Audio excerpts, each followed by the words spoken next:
मन के हैं। आज से 42 साल पूर्व 42 ईयर्स पहले इसी श्री धाम वृंदावन में जब श्री नीम करौली बाबा वास करते थे तो वो एक ऐसी अद्भुत अलौकिक महाशक्ति थे जिनके सानिध्य में बैठने मात्र से ही व्यक्ति के जीवन में ट्रांसफॉर्मेशन, रूपांतरण शुरू हो जाता था। महाराज जी आगरा और टूंडला के बीच में हमारे उत्तर प्रदेश में एक स्थान है, अकबरपुर उसको बोलते हैं, छोटा सा गांव है। और वहाँ पर एक जमींदार सनाट्य ब्राह्मण परिवार में श्री महाराज जी का जन्म हुआ।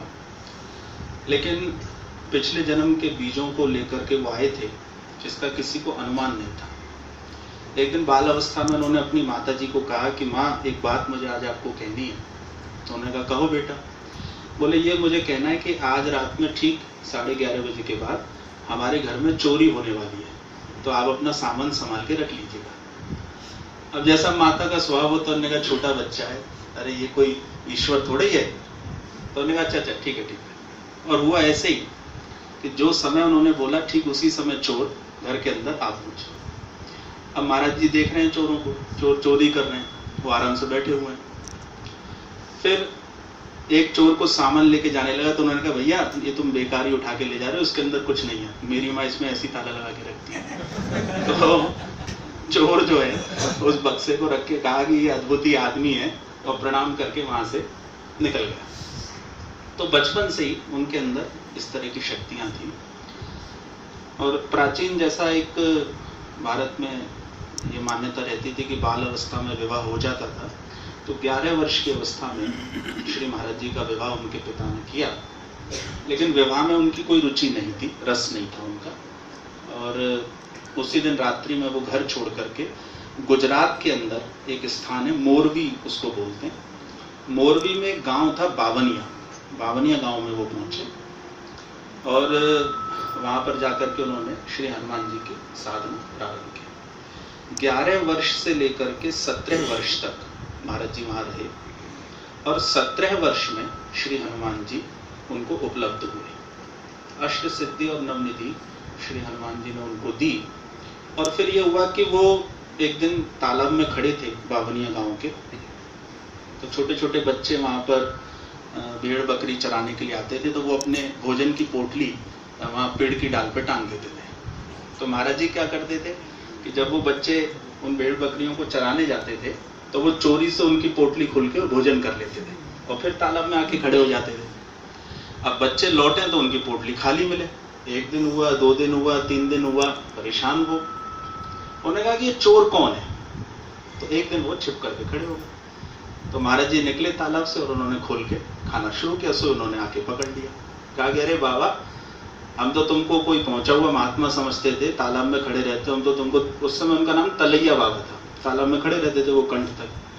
कहा लेकिन तू तो पक्का चोर है। तो महाराज जी ने कहा कि देखो मैं चोर नहीं, अब हमारे तुम्हारे बीच में संबंध बनता है। क्या संबंध? बोले तुम्हें जो चाहिए वो तालाब में से निकाल के मैं तुम्हें दूंगा और मुझे केवल तुम्हारे घर का भोजन चाहिए। तो बताओ ये स्वीकार है कि नहीं? तो मैंने कहा अच्छी बात है महाराज, इसमें क्या आपत्ति। तो वो जो टिक्कड़ बना के लाते थे चरवाहे, उस टिक्कड़ को ऐसे आपस में टकरा के फटकार के और कपड़े से पहुंच करके महाराज जी उसमें से एक तिनका खाते थे, बाकी वो बांट देते थे। और फिर बच्चों को जो चाहिए होता था वो तालाब में से हाथ निकाल के देते थे। वहां से महाराज जी यात्रा करते हुए देवभूमि उत्तराखंड की ओर आ पहुंचे कालांतर में। और उत्तराखंड में उन्होंने स्थान जहाँ तप किया उसको हनुमानगढ़ी कहा जाता है। फिर हनुमानगढ़ी में काफी लोगों का उनकी तरफ आकर्षण हो गया तो उन्होंने उस स्थान को छोड़ा और वो कैंची में आए। कैंची नैनीताल के पास 20 किलोमीटर की दूरी पर एक स्थान है जहाँ पर उन्होंने साधना की। और वो साधना भी इसलिए उस स्थान पर की कि वहाँ पर एक बहुत सिद्ध योगी थे सोमवारी बाबा, उत्तराखंड में उनका बहुत नाम है। सोमवारी बाबा आकाश में उड़ते थे, आकाश गमन करते थे और भगवान शिव से उनको बहुत सी चीजें प्राप्त हुई। तो सोमवारी बाबा अपना शरीर छोड़ चुके थे।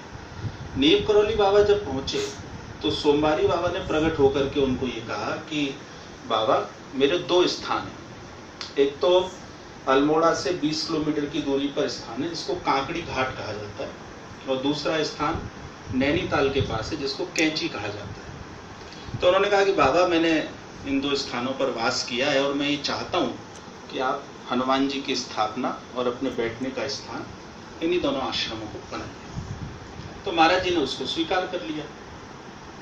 कांकड़ी घाट का जो आश्रम था सोमवारी बाबा का, उसमें आज भी एक बहुत विशाल वटवृक्ष है, और उस वटवृक्ष की महिमा ये है कि स्वामी विवेकानंद जब हिमालय की ओर यात्रा करते हुए गए तो उनको अपने जीवन की पहली सिद्धि उसी वटवृक्ष के नीचे प्राप्त हुई। तो वो था सोमवारी बाबा का स्थान, फिर पहुंचे विवेकानंद, फिर पहुंचे नीम करौली बाबा, तो आज वो नीम करौली बाबा का आश्रम। कैंची आश्रम जो है वहाँ महाराज जी काफी रहे। उसके बाद महाराज जी फर्रुखाबाद पहुंचे, जहाँ उन्होंने गुफा बनाई, भूमि में साधना करते थे। आम लोगों से वो दूर रहते थे और उनके अंदर बहुत से विशेष गुण थे।